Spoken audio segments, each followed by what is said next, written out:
The tumors themselves, the neurofibromas, they can show up on the skin. Either it's disfiguring the face, the chest, the body, or it can grow in the brain, grow in the heart, grow in the kidneys, causing high blood pressure. One of the big problems as you get older, that these tumors just keep growing and showing up in different places. And surgery doesn't prevent them from coming back. No. The disease is very different right. in different children. That's the important thing. So it can go anywhere from just a very minor skin changes, the cafe au lait spots, the brown circles, all the way to kids or adults that are severely delayed right. Institution. And there's subtypes of neurofibromatosis. There's the more severe type, or the type that everybody associates, which is von Recklinghausen's disease, or neurofibromatosis types 1. Natalie has one. But there's another type that shows up mostly with problems with the ears. Is that type 2? Type 2. Sure. But neurofibromatosis type 1 is really what we're here to talk about. Right. That it's more frequent, and it's the one that probably causes the most disability. Okay.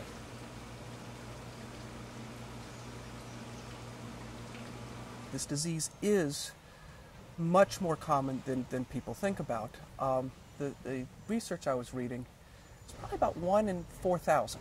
So if you take a population of Craven County, we should which have is about some. 50,000, that should tell you there should be about 20 people.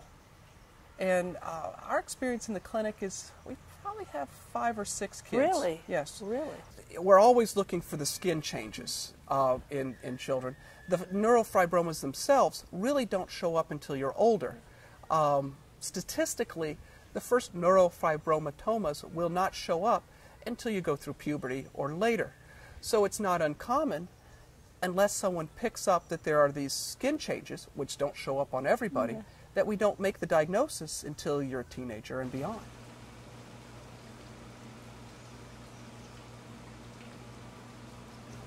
Neurofibromatosis runs in families to a certain degree. About 50% of people who are diagnosed with neurofibromatosis actually have a close relative with neurofibromatosis, but that doesn't really predict how it's going to show up in them.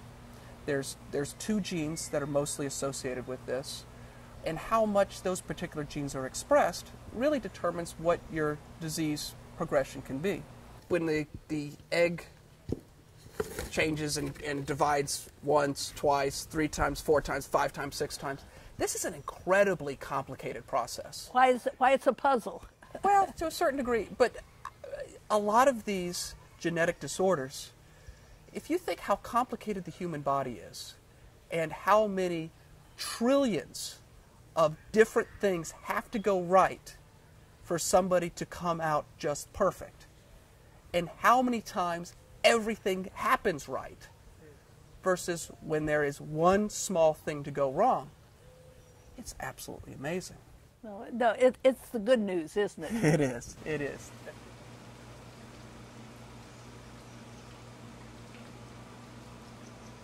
But 50% of cases just show up. And that's what evidently is the case with Natalie. You saw the pictures of Natalie in that she's in those casts, and she's having her surgery up at Cincinnati Children's. One of the problems with this is it's an abnormality of the way that nerves are expressing themselves. Right. So they grow these neurofibromas, and they can be on the skin, anywhere in the body. But when children have it, it can be an absence of nerves. So you get problems particularly in the long bones, and I think hers was down on the tibia, down near the shin, that the bone never got the signal to grow in that area. That's right, and you called it a black hole. A black hole. And that's exactly what I didn't realize, but when they went in, they had to fill that black hole with some cadaver bones and some other things.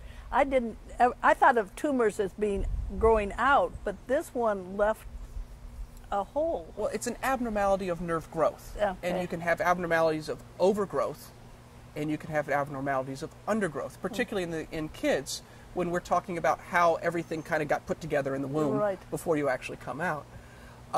The difficulty with neurofibromatosis is that because there's really no nerve stimulation in that particular area to say, bone grow here, it's hard to artificially make bone grow. Right. So a minority of kids, a small number, will actually have areas that never grow. And then potentially we have to talk about amputation and a prosthesis for that particular limb. That's right, and that's what we're waiting to find out with Natalie, Right. what happened with that. Luckily, that's a very rare complication of neurofibromatosis. In fact, the majority of people that have neurofibromatosis are completely functional. Yeah. And unless you notice their skin, you would not really know that there was a disease going on. Yeah. And that's partially the tragedy of the disease and partially the good part of the disease is that you don't have to be handicapped even though you have neurofibromatosis.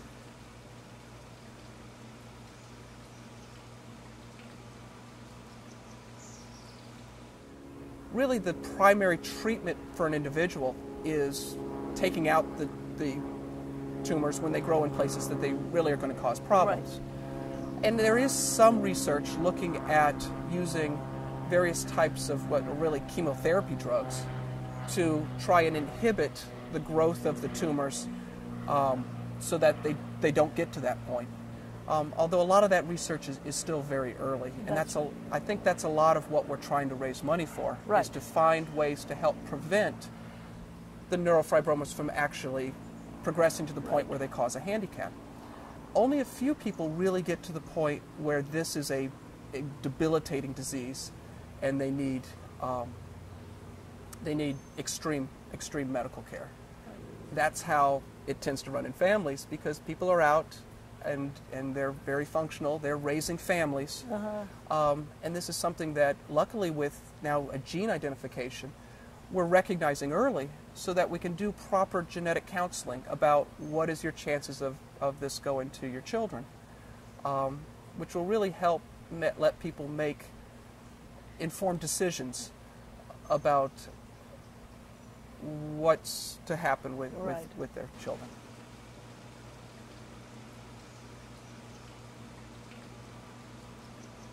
My families tell me that they feel like they're very isolated. This is going on with my child, this is going on with our family, but they don't feel a connection to the larger community. That, as we mentioned earlier, this is actually very common, right, relatively speaking. And I'm most interested in trying to raise awareness so that people who have this process, this disease, can help identify with each other. And I'm very excited about the potential for a support group, right, to help people appreciate that this does not have to be a handicap. And talking with you, it's almost comforting because, we can start collecting, with their permission, phone numbers and making an arrangement to have them meet in some kind of support group. I think you'll find that people will kind of come out of the woodwork as this gets more advertised. Oh, good. But that would make me so happy. I mean, I just think education and knowledge is what we need.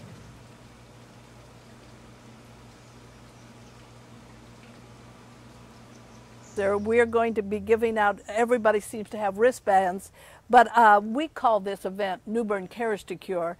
The Children's Tumor Foundation has written on here, solve the NF puzzle, and it does sound like it's a bit of a puzzle, doesn't it? Lots of different pieces that have to be put together. That's exactly right. And the important thing is that every check is made out to Children's Tumor Foundation. It goes directly to research, and I think but my son is committed at least $20,000 to match the funds that we raise between LA and New Bern. It isn't something that we're doing for Natalie, we're doing it for this large group of people who have this disease.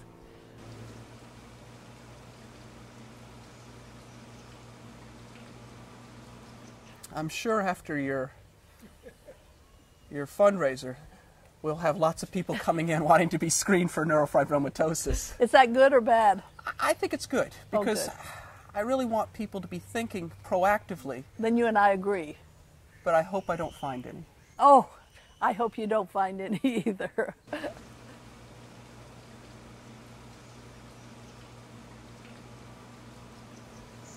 most of my families, when they have a question like neurofibromatosis, have already gone to the internet, asked Dr. Google about it. What would be the best source for information about neurofibromatosis? Well, the Children's Tumor Foundation is dedicated to research and information on it. So if they go to CTF, Children's Tumor Foundation.org, they will get a lot of information, and I'm sure these brochures they'd be very glad to give them out as well. But of course, I always think that your physician is the one to really comfort you and guide you through any kind of illness, and this is a kind of illness. It is. Thank you.